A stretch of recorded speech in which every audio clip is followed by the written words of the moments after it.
Hello folks, this is Sula once again. Welcome to another video for Teamfight Tactics.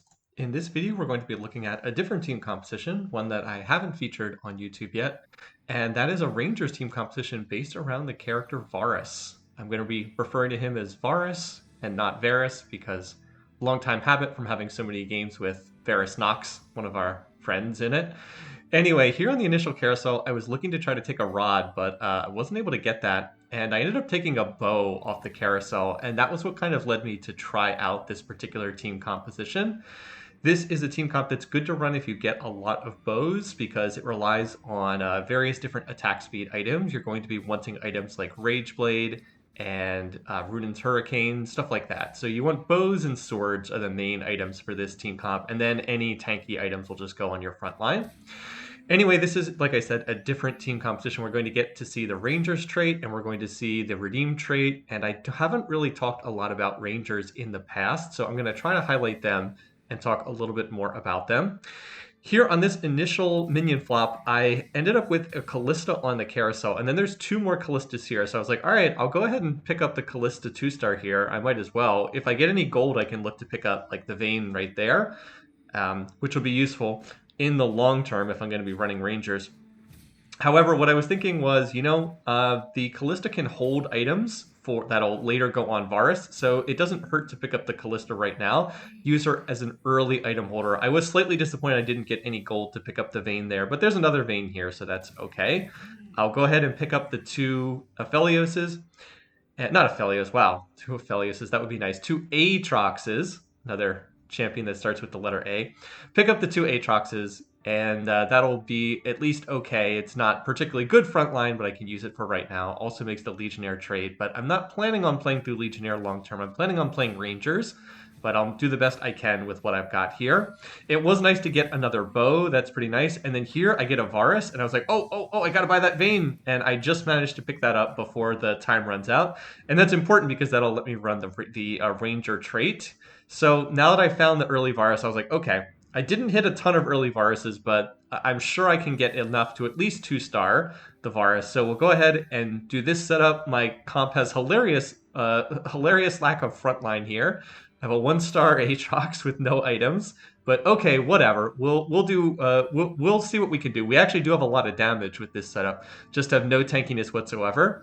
If you want to run this team comp, like I said, you'd want to get bows and swords for your items. You'd also like to find copies of Leona early on because she is the primary early game tank for this setup. She has the Redeem trait and she has the Knight trait, and she's innately tanky. So the fact that I haven't found even one copy of that unit's a little bit bad. This fight's pretty close, but we're going to be able to win, fortunately. Anytime that you go ahead and level to 4 and the person you're hitting is only level 3, it's kind of a bad sign if you can't win with 4 units against 3 units, although that does sometimes happen. I'm going to get the initial armory here, and I get my choice between 2 different types of cloaks. I was like, oh, okay. So can make either the normal Hurricane or I can make the Shadow Hurricane. I go ahead and take the Shadow Hurricane. I think it's a little bit better, but there's not a huge difference between the two. It's going to cause them to fire the extra bolts at additional targets. The big difference is that the Shadow version, I believe, cannot critically strike or doesn't apply on-hit effects. Let me just look up the exact description of the difference between the two while I'm thinking about it, so I don't give out bad information here on the recording. Let's see, the normal Hurricane does apply on-hit effects. The Shadow Hurricane does not apply on-hit effects, but it fires an extra bolt, fires 2 bolts instead of 1. I think that the Shadow, as I said, I'm going to reinforce the same point I just made. I think the Shadow Hurricane is slightly better for what I'm going to be running here, but it's not a huge difference, honestly. Either one is a good item for this setup. You'd prefer to have one of the two on the primary carry, who's going to be Varus in the long term. Of course, I didn't put the item on Varus, and that's because right now Callista's 2-star, and Callista has Legionnaire trade in for additional attack speed. So at some point, I will sell her and transfer the item over to Varus, but that's probably not until I 2-star Varus. That was kind of what I was thinking. I was like, when I 2-star Varus, I'll move the item over, but for right now, I'll keep the item on the Callista because I think it's better on her. I also did manage to hit the 2-star version of Aatrox, so that's a little bit better. Still no Leonas just yet. I would much prefer to have Leona up there because she's much tankier, and I don't really need the extra damage. better yet would be playing both of them for frontline, because right now I have pretty good damage. I just have, as I said, a hilarious lack of frontline in this team composition.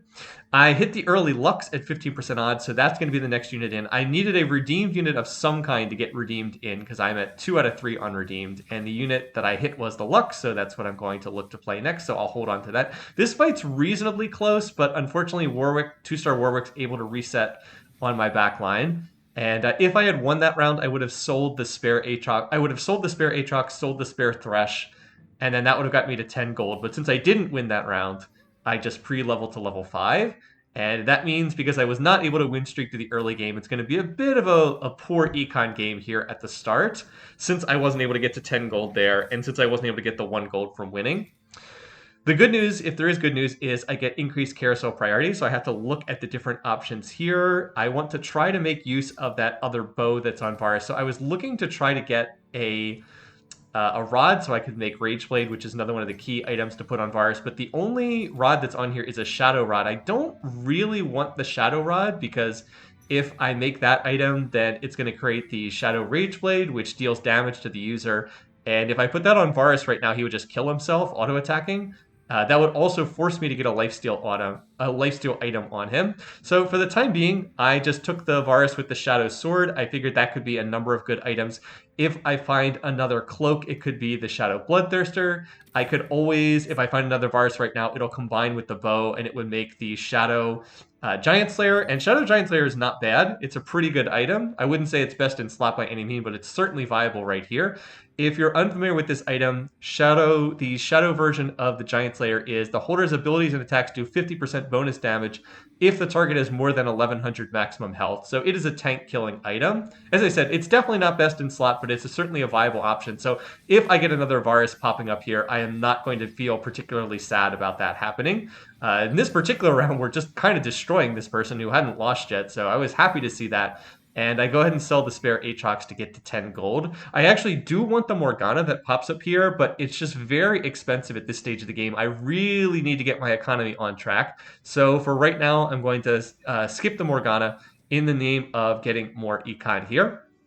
Morgana also is a unit I probably wouldn't be playing until a little bit later on in the game, because she is a unit I would put in when I can replace Vayne with Aphelios, which is not going to happen until later unless I get super lucky. I guess I technically have 2% odds to get 4 cost units, and Aphelios could pop up in the shop.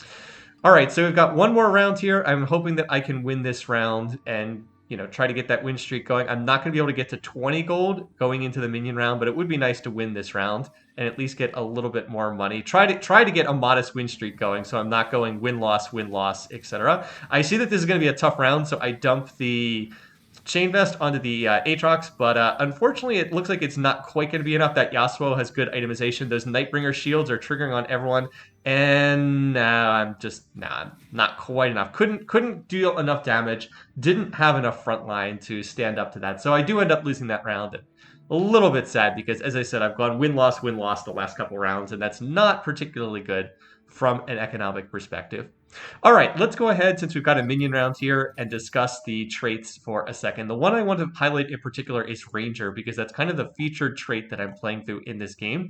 Ranger is very similar to what it was in previous sets of Teamfight Tactics. If you remember back to set 2, Ranger was a trait in set 2, and it may have been around for some other sets, but that's what I'm remembering. So I'll read the official description. Rangers gain bonus attack speed every 4 seconds and lose it every 4 seconds. A little bit different than in set 2. This effect begins 4 seconds after combat starts. So at the start of combat, you don't get anything. And then after 4 seconds, the Ranger units get 70% attack speed for 4 seconds. Then it falls off, and then it comes back again in 4 seconds and just rinse and repeat throughout the fight. So in set 2, the version of this was a percentage-based chance, but Teamfight Tactics has been moving away from dice rolls and towards more controllable results. So now you have the attack speed bonus turns on and off throughout the fights. The big thing is that it turns off, it starts the fight turned off and then comes back on later. I ended up getting defensive items from that minion round, so I'm going to go ahead and put them on Aatrox for right now, just to give me slightly more frontline. I did also hit some Leonas there, so I'm hoping that, number one, I'll win this round to hit 30 gold, and number two, hoping that I'll be able to hit the 2-star Leona, and then I can look to just replace Aatrox with her. That would cost me Legionnaire trait, but that's okay because I'm probably going to be ditching the 2-star Callista pretty soon anyway, and then I won't need Legionnaire trait. So fortunately, I did win that round, and that gets me to 30 gold, which helps out at least a little bit in terms of economy right now. We're going to get another armory here, and on the armory, I have my choice between a sword or a shadow vest, and I was like, oh, okay, I'll take the sword, and I can just use this to make the shadow version of Deathblade, which will be a nice item. Again, this isn't necessarily best in slot either, but it's very viable. It's a good item to put on the Varus. It's going to give him a lot of additional attack damage. Now I go ahead and level to 6, and I just decided I want to roll a little bit, so I'll go ahead and make that replacement since I hit the 2-star Leona. So now I can put my tank items on Leona, and I actually have an extra slot here where I can put in another unit. And I was like, put in the extra Varus. I was trying to think here about what I wanted. This is actually a mistake. I should have picked up the... I was actually thinking of Draven to get Legionnaire back in. But what I should have done is I should have grabbed the Nautilus and played him for Knight trait. But I'm able to find a Lulu, and that's not bad either. Lulu's a nice addition to this comp. I'm already running Lux because I want her for Redeemed, and now I can put Lulu in as well, and that will make Mystic. Gives everybody on the team some additional magic resistance. Also, Lux getting off some really nice shields here. She's kind of hitting the entire team. Now, is that going to be enough to win this fight? If we could kill the set, we'd actually have pretty decent odds to win this. It's just down to 2 units left now, the Lux and the Warwick, and we have like the world's slowest slap fight here, but Warwick's 2-star. He's going to win this, but... Not a bad loss. Again, it's more the problem is I haven't been able to get on any kind of win streak the whole game. But then I get a big hit. I was planning on rolling a little bit more because I wanted to hit the 2-star version of Varus, and now I just decide I don't need to hit the 2-star. Now that I hit 2-star Varus, I don't need to roll any further here. And there's a random Poppy in the store, so I'll slot that in for Knight. Again, I should have picked up that Nautilus earlier, but hitting the 2-star Varus is what I wanted. My goal was to try to roll until I could hit 2-star Varus, and then now I'm content to look to try and econ up and try to get to some higher levels. There are 2 ways that you can play this. You can try to reroll for 3-star Varus, but we're midway through stage 3, and I only have 3 Varuses. I have not been finding a lot of them in the early shop, so it does not seem likely that I'm going to be able to 3-star Varus, and because of that, I figure let's just try to push levels, and we'll try to get up to a higher tier of units, and we're going to run Varus as the main carry. But we'll then put in additional units, and we'll try to get up to 4 Rangers eventually because the bonus goes up by a lot. In that fight, I was up against a Hellions comp, and with all those Hellions popping out, that's actually a comp that this setup does very well against because the Deathblade just keeps getting more and more stacks every time the Hellion units die. So that actually was a pretty nice setup for me. I have slipped down to less carousel priority, so I'm the last one to pick. And I was like, I don't see a Rod, which is what I want to make Rageblade on Varus. So, okay, I'll just take this Rel with a Shadow Vest. That seems pretty good. And I'll just play the Rel for more frontline because that's what I need right now. Varus can probably kill everything if I can keep him safe, but I need more frontline protection. So I was like, okay, I'll just play this unit instead. And look to jump this in. I also find the Ash, which is going to be better than running Vayne, so you see that replacement right there. And I just make this replacement. Now, this does drop Knight for Leona, but Rel is just so much better of a unit than a 1-star Poppy that this is just an easy replacement to make. So we'll run 4 Redeemed, even though technically that doesn't do anything for us. 4 Redeemed, 2 Mystic, and the 2 Ranger. So going into this fight, I want you guys, if you're unfamiliar with the Ranger trait, to take a look at the attack speed. If you watch Varus in this fight, I'm going to just point out the attack speed that he's getting in this battle. Hopefully he doesn't get insta-popped at the beginning of the fight. It's like right now, no attack speed, and then 4 seconds into the fight, boom, he gets the attack speed, and he starts firing much faster. And then it wears off again, so he does not have the attack speed right now. And then it turns on again, and he gets the extra attack speed. So you can really keep an eye on how his attack speed goes on and off throughout the fight. In that fight, we were lucky because there was a Kha'Zix who dove into the backline and tried to kill Varus, but the Lulu was able to get off her polymorph before she died, and that kept Varus safe. Also, some really nice Lux shields throughout the fight.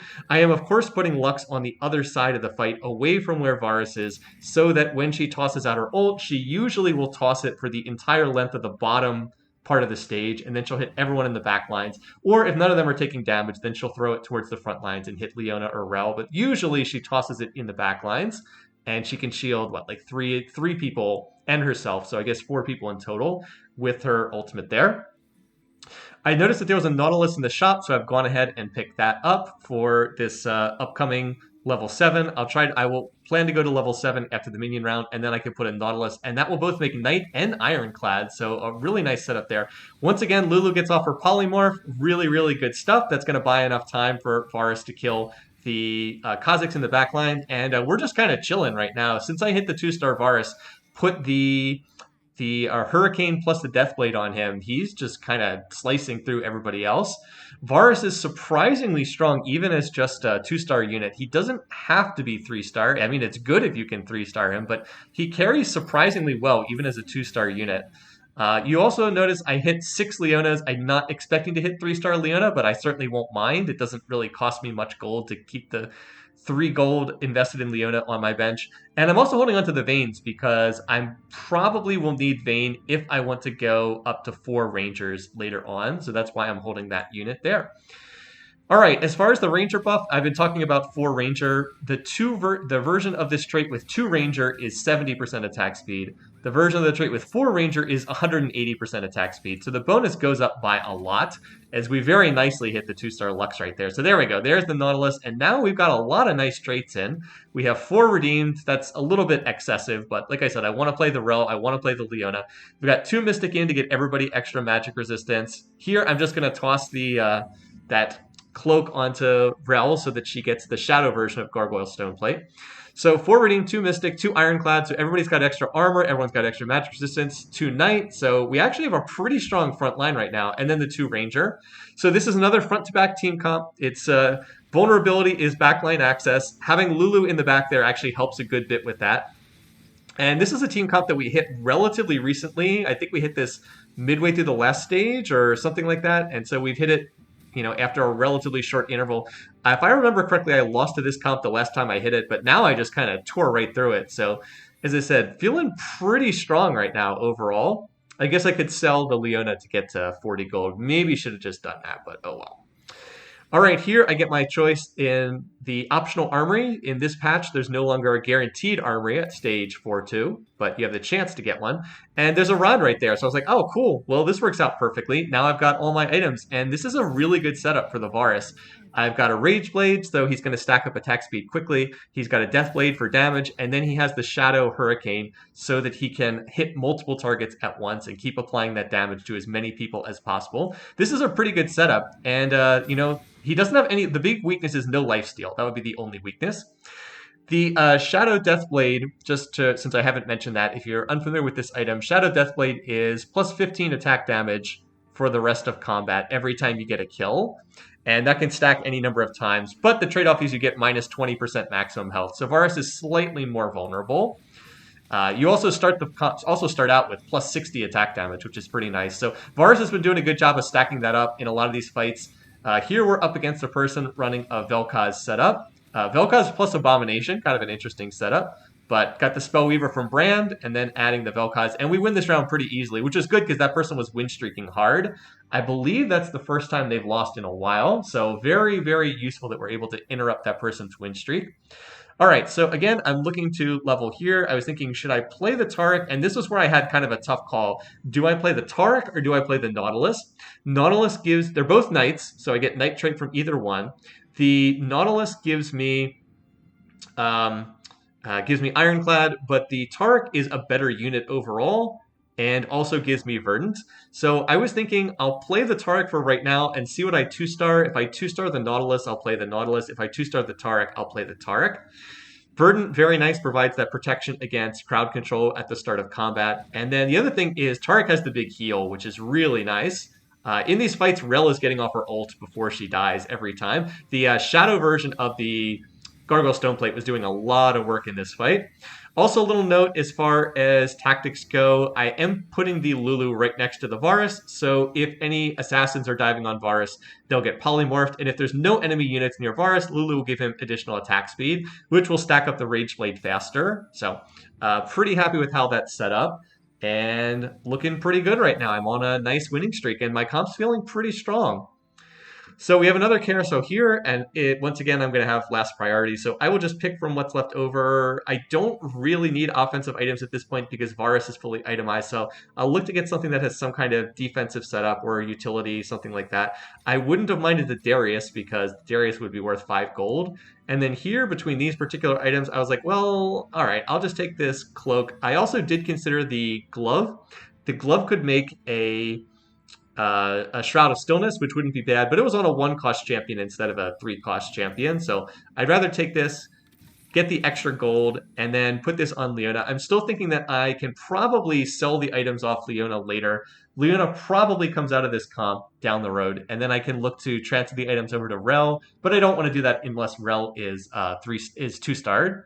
A unit that has Gargoyle Stoneplate, Shadow Gargoyle Stoneplate, and a Sunfire Cape is going to be one tanky unit, especially with the Redeemed bonus. Redeemed a trait providing extra armor, magic resistance, and I believe attack damage and ability power to the units that have it. Let me just highlight this to make sure I'm not misquoting it. Armor, magic resist, and ability power. Excuse me, no attack damage, only ability power. Armor, magic resist, and ability power to the units that have the Redeemed on them. This fight is more difficult. This is the person running the Hellions comp because they've managed to find a Teemo. I think they got the Teemo off the carousel, which is bad for the rest of us. And the Teemo has an attack speed slow. Did they get a Teemo? I thought that they had a Teemo in that particular fight. That person basically had rolled all of their gold. You'll notice they're level 6 with absolutely no money because they were rolling for 3-star Hellions. But I believe that they were able to get a Teemo off the carousel. So that is a unit that they could not have naturally gotten. They wouldn't even have 1% odds because they're only level 6. So the fact that they got that off a carousel is really bad for the rest of the lobby. That person was basically dead in the water if they weren't able to get a Teemo, and they had no realistic way to get one except they managed to find one. So that's going to make that comp much harder for us to deal with. It is not a good matchup for my board. Yeah, they got the Teemo. It's not a good matchup for my board because Teemo's ability puts an attack speed slow on their units, and my comp is heavily based on attack speed. So the Teemo mushrooms are not good for my setup. This comp is also pretty scary. Somehow this person has a 2-star Darius that they put a Dawnbringer strat on while running 6 Dawnbringer. I was like, ooh, that's not good. We do not have enough damage to cut through that Darius this early in the game. And so unfortunately, I'm going to take that loss there, which sucks because it's right before a minion round. If I had won that round, I could have carried an 8-match winning streak into the minion round. So that cost me a lot of money by losing that round, but not much I could do. That person had rolled down all their gold at level 7, which was the correct play because they're on 25 HP. And not much I can do about that. I am going to roll at level 8. That's my plan right now. So for right now, I just go ahead and level and toss in the Nautilus 2-star. And then now we're going to need to look to figure things out. Oh, and I also toss in the Morgana. So that gets me 3 Mystic, 2 Ironclad. Again, I think the Nautilus is better as a 2-star unit, but I think Taric is probably better once I can get up to 3-star. All right, so we're going to look and see what we get here. Now that I'm level 8, the thing that I'm really looking for is a Kindred. Kindred is the one legendary unit that you really, really, really want to find. And then I already have a Sunfire. I get the components for another Sunfire. It's like, okay. So I find an Aphelios there, and that's nice. So now I can put that in. And there is a Teemo, but this is a comp that doesn't play Teemo, so no need to pay the health tax there. And I'm kind of not quite finding what I'm looking for, although there I do get the Rel. That's pretty nice. Still rolling. Again, I'd really like to find a Kindred. I do find another Morgana. So I get the 2-star Rel, and that's a big hit because that's going to be one of my strong frontline units. And I'm still sitting here thinking, okay, how do I do this? What do I want to play? I'm trying to figure out, do I want to play 4 Rangers or not in this team composition right now? Because I do have the pieces for it. But I would have to give up something to play 4 Rangers right now. Like I would probably have to drop some of the Mystic and Ironclad stuff in order to do that. I might have to sacrifice some of my front line. I could give up some of the redeemed units that I have. Like I do have 4 redeemed, so I could get rid of one of the units, which would probably be the Leona. But for the time being, I actually think it's better to keep running what I have. I think I need to 2-star some of the Ranger units to make it worthwhile to play 4 Ranger. Now, I believe that if I remember this game correctly, I don't actually do that. I think I just go up to the 4 Rangers anyway, which I think is probably a mistake because I only have 2-star Varus right now. Yeah, you're going to see me, I believe, start shifting into the 4 Rangers, but I think it's a little bit premature to do this. I think I should probably wait until I have more 2-star units to do this, because note that I'm just playing a bunch of 1-star units. I have 1-star Aphelios, 1-star Ashe, 1-star Vayne. I don't think that's as good as what I had before, so I think I've actually weakened my board by doing this, and that this was not really worthwhile to make this shift. So go ahead and place this, and then I have the components for a Sunfire, so I guess I have to make another Sunfire at this point, because we're not going to get the components anymore. We're just going to get completed items. So now that we have 4 Rangers, we have crazy high attack speed, but I'm more vulnerable because I've given up a lot of my front line. I no longer have 3 Mystic in, and I no longer have the Ironclad. Oh, I still have Ironclad in, but I went down to 2 Mystic, and my front line's weaker because I took out Leona, who was like super tanky with the redeemed setup in there. So I don't think it's wrong to go for Rangers in the late game, but I think I did it a little bit prematurely here. And I do think that this board's a little bit weaker than what I had in before, because like I took out 2-star Leona, and okay, I hit 2-star Vayne. Okay, again, I'm really hoping I hit Kindred. Kindred is infinitely better than Vayne, and Kindred's also really crucial because Kindred would put Mystic in play. At least I do hit the 2-star Morg. So I go ahead and I was like, all right, I guess that I play that trait. But I think maybe in retrospect, I should have just taken out the Nautilus and played the Lulu, because Lulu is really good for my setup. The attack speed bonus that Lulu gives to my team is pretty nice. Anyway, so that's kind of the goal, is in the late game, like you play, at least as I understand this comp, I have not played this a lot, I want to caution that. At least as I understand this comp, you play 2 Rangers for most of the early and mid game, and then in the late game you look to go up to 4 Rangers, and then largely try to stack in as many Mystic units as you can. I was looking at this lobby, and this lobby has a lot of magic damage in it. Like you can see, this comp is running a Karma with, got that blue buff and the Shadow Gauntlet and a Gunblade. That Rel is pretty tanky, but unfortunately not able to solo the Karma. I actually think it might have been able to kill the Karma without the Gunblade, but with Gunblade, no, not possible. I was really hoping there would be a Kindred on this carousel, but I'm not seeing a Kindred on here. Unfortunately, there's going to be a Hellion Spat on here, which our one person who's playing Hellions is like, oh, Hellion Spat? Thank you very much. I will take that. And in retrospect, maybe I should have taken that to deny it to them, but nope. So they're going to get the Hellion Spat, and that means they can play 7 Hellions. So they've gotten a Teemo off carousel and a Hellion Spat off carousel. So yeah, things could not be going better for that player. They're going to unlock 7 Hellions and only not even have to play, well, I guess there aren't 7 Hellions in the game. I was going to say not even have to play 7 Hellions, but there aren't 7 Hellions in the game, so it doesn't really matter. All right, what did I take? Well, I went ahead and took the Shadow version of Last Whisper, and the reason why I took that item is just so it'll provide some kind of armor shred. You need some kind of armor shred in this team composition. It's good to make 1 Last Whisper, or I guess the Shadow Last Whisper. Shadow version probably not quite as good as the normal Last Whisper, but what this does is it's an armor shred. Normal Last Whisper, whenever the wearer inflicts a critical hit, target's armor is reduced by 70% for 5 seconds. The Shadow version is when the holder inflicts a critical hit, the target's armor and magic resist are reduced. The holder's armor and magic resist are also permanently reduced. So Aphelios, the whole idea is when he gets the big attack speed bonus that he's just going to try to apply that armor and magic resist shred to the enemy team. That's the goal anyway. Here in this fight, we really feel the lack of having 3 Mystic in. This is the comp I've hit a couple times before that's running the Abomination plus the Vel'Koz, and not having 3 Mystic in definitely hurts me for that particular setup. So at this point in time, again, I'm feeling okay with my setup, but there's still some pieces that I'm missing here. I really need to find Kindred so I can replace Vayne with Kindred, and I really want to find 2-star Aphelios. But overall, I also want to get to level 9, because if I get to level 9, I can put Lulu back in, or I can also potentially put the Nautilus back in. So I can either get an extra Mystic unit in, or I can get Ironclad in, either one or the other. And either one would be really nice. So it's like, I want to try to find, I want to try to 2-star the Aphelios, but by the same token, I also really want to get up to level 9 because my comp gets so much stronger if I can reach level 9. And here is the Mystic on the other, not Mystic, here is the person playing the Hellions. They got that Hellion Spat, they transferred all of the static shivs over to Teemo, and that attack speed slow on the Teemo mushrooms, really bad for us. since our comp is so based on attack speed. Also made the very intelligent decision to put the Hellion Spat on Karma on the other team. So now Karma has crazy attack speed and also makes the Invoker trait when combined with that Teemo. So like I said, that person had a comp that was basically drawing dead in the water. They rolled all their gold down at level 5 to hit 3-star units. Literally not slow rolling, but hyper rolled all the way down to 0. Did 3-star some units, but destroyed their economy. Had no chance of getting Teemo, but then got Teemo off carousel and then got Hellion Spat off carousel. So now that comp is super strong, and it is a bad matchup for me. So I'm kind of hoping other people can beat that comp because, as I said, it just doesn't work that well for me. What I need to do is to get up to 9. If I can get up to 9, I can maybe get more Mystic units in. And if I can get up to like Mystic 4, then maybe I have a realistic chance of beating that team comp. But as I said, it's just a bad matchup because the Teemo Mushrooms, with their attack speed slow, really mess up the team comp that I'm running. So we're kind of getting down to the last couple comps here. We've got the Dawnbringer Darius with running Karma there. And then we have the Hellion comp. And then finally we have that Abomination / Vel'Koz who's win streaking right now.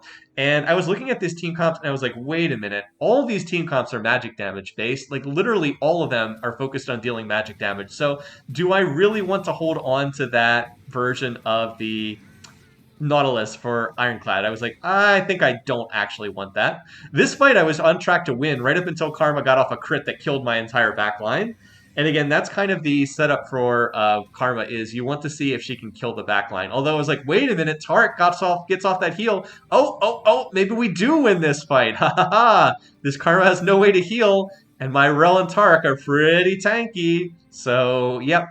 Didn't think I was going to win that fight, but ultimately did win that fight. And hey, it worked out. So it's 52 to level, and I decide, you know what, let's go ahead and level. I really want to get Lulu back in. That gets me 3 Mystic. And now I'm just hoping I can find Kindred. That is the unit that I want. Not really anything else I can put in this comp. And then I find it. Haha. So I definitely get lucky there. So we're going to look to shift Ash over to the left-hand side, put Kindred on the right-hand side. Now Kindred's going to provide the death protection for my other units. And importantly, Kindred is another Mystic unit. So now we're 4 Mystic, and we went from 40 MR on all my units to 200 MR on all my units. This is the Vel'Koz Abomination player, and this person's been win streaking for a long time. They're obviously going up to level 9 as well, but note the difference between having 4 Mystic in as opposed to having 2 Mystic in. All of a sudden, Vel'Koz does not destroy my back lines. Vel'Koz just kind of tickles some of my units. Like, Rel just tanked a full Vel'Koz ult, and it didn't even do anything, and we deal 18 damage to that player, so woof. That's why I wanted to get up to level 9. All right, so we still have ways to upgrade our board. I can still look to get in... What else am I still looking for? 2-starring. I guess I don't really have many units I want to put in. I already have the 4 Mystic. I'm looking to get the Aphelios 2-starred, and I'm looking to get the Kindred 2-starred. And I think that that's mostly it at this point. I guess Ash is technically not 2-starred, but she's not a terribly important unit. So I know that I'm going to be up against the Hellion player. When there's 4 players in the lobby, you know who you're going to be up against. So I will move to dodge the Shroud. I don't quite move fast enough, though. I really wanted to get Lulu over to my carries, because Lulu being on the right-hand side is not great. She will not be able to apply that attack speed bonus and polymorph people that are threatening my carries. So like the Varus... We do get off a really nice Kindred ult there that stops Varus from dying, but Taric, doesn't quite get off the heal in time. If Taric had gotten off the heal and saved my units, then I think we'd have a shot here. But no, doesn't look like we can do it. We have no damage left in this comp, and apparently I'm continuing to get stunned by the Kennen or something. Something keeps stunning the Rel. And although Rel is super tanky, it's not quite enough. So I was like, I've said that this is a bad matchup for me. I really don't want to deal with that player over there. So anyway, I do have priority, and I think that what I should pick here is probably the Kindred, because it gets me 2 out of 3 Kindreds, makes it easier to hit Kindred 2-star. That's probably what does the most good for my setup. But I was greedy. I decided to hope that I would hit the Kindred 2-star, and I go for a rapid fire cannon instead. Which I'll put on Aphelios because I want him to try to get his armor shred off. I was debating who to put these on, but I was like, Aphelios is probably more important because I wanted to get his armor and magic resist shred off faster. All right, so now we're just rolling. And then I do hit a Kindred, and I was like, I did find a Kindred right there. If I had gone ahead and picked up the Kindred off carousel, now I'd have Kindred 2-star. So I was like, a little bit too greedy for me here. All right, so once again, I'm going to reposition. The key thing is I want Lulu to be next to my carries. I really do need to keep her near my carries. And I luck out a bit in the sense that this Ghost Round is not against the Hellion player. I keep saying the Hellions are a bad matchup for me. I don't want to hit the Hellions player. I want to be hitting this player. Every time I've been hitting this comp, I've been beating it. This is like the 5th time I've hit this comp. And I think I've been winning against it every time that I've had it come up against me. It's just not a good matchup for that player because I've got all the Mystic units in. Even though Rel does not quite get her ult off, we're still winning this fight pretty easily, and it's a bit unfortunate that was not a Ghost Round. That said, we do get good news. Since I was in a Ghost Round, the other players were not in a Ghost Round.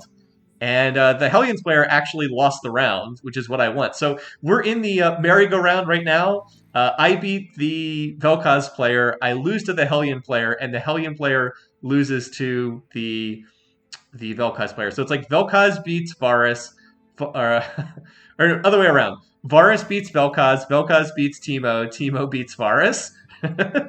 Didn't explain it that well, but that's kind of the setup that we've got here.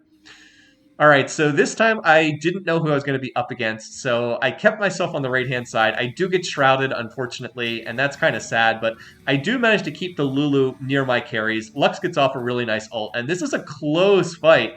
Varus is low. I just need him to stay alive a little bit longer. Oh, it's so close, and what happened? Well, what happened was Hellion Karma popped out and killed my whole team, and I really thought I was going to win that. Really thought I had that one. And merry-go-round continues over here as you see my Ghost beats the Vel'Koz player. So it's like we all know who beats whom in these matchups. But so I'm just kind of hoping I won't be matched up against the Hellion player again, or that I won't be matched up against the Hellion player's Ghost, because I think I lose to that player, but I think I beat the other player. Alrighty, here I get another healing reduction item. I have so many healing reduction items. I made the early Sunfire, which I think was a good decision, but then I was left with components that made another Sunfire with nothing else to do with them. And then I get a Morello's here. I was like, all right, I don't really have anyone to put the Morello's on. I was debating, do I put it on Morgana or do I look to put it on Ashe? And I figured that with Ashe having high attack speed, she can probably get off multiple arrows in the fight. Here, I do find a Darius. We're mostly just rolling for Kindred 2-star, and oh, there it is, Kindred 2-star. So I am not punished for my greediness earlier in the game by skipping the Kindred on Carousel, which was the wrong play, by the way. 100% should have taken the Kindred off Carousel, but I don't get punished for it. I luck out, and I hit Kindred 2-star anyway. So now I'm hoping, now that I have Aphelios 2-star and Kindred 2-star, I'm hoping that that's enough for me to win this.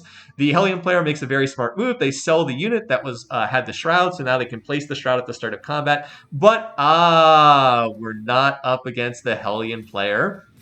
This person has made a smart adaptation. They have placed the they placed their Vel'Koz on the left-hand side, so it'll be pointed at my cluster of Rangers. But I'm just not that scared of this team composition. Like, the Vel'Koz just doesn't really do enough damage to kill my units. Like, right there, Aphelios tanked a full Vel'Koz ult, and with Mystic 4, it just doesn't do enough damage to kill him. That is kind of the weakness of the Gunblade setup. The Gunblade will heal the Vel'Koz, but he definitely has less damage than he would if he had, like, another crit item. And then I was like, aha, look at this. In the Ghost rounds, the Hellion player got knocked out, and that is exactly what I was hoping was happening. So the merry-go-round continues. I beat the comp that I can beat, and thankfully, the comp I can't beat gets knocked out in the Ghost round. Although I think I would have had a chance. The last round was really close.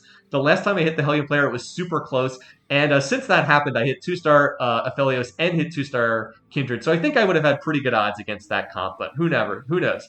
Fortunately, I don't have to face them. It's once again up against the Vel'Koz player. I know he's going to switch Vel'Koz back to that left-hand side, but I have won every single time I've hit this comp while positioning in this fashion. So I'm going to continue positioning in this fashion because I keep winning when I'm in this spot, and I'm not going to reposition when what I'm doing is working. And like once again, that's a full Vel'Koz ult, but it's not enough to kill Varus, even a full ult. So GG, that's the game. And then they're going to say GG as well. So I'll just quickly thank them, you too. And there you go. It's a win with this comp. When this is one of the first times I've played this comp. So I was pretty happy with how this went. I think I had reasonably good luck as far as what I hit here, but not like crazy good luck. Just like kind of average. And I thought that I played this reasonably well. So happy that I can showcase a different team comp for you guys on YouTube. Anyway, thanks for watching. Thanks for listening. Hope you enjoyed this video. Until next time, I hope you guys are having a great week, and I'll see you again soon.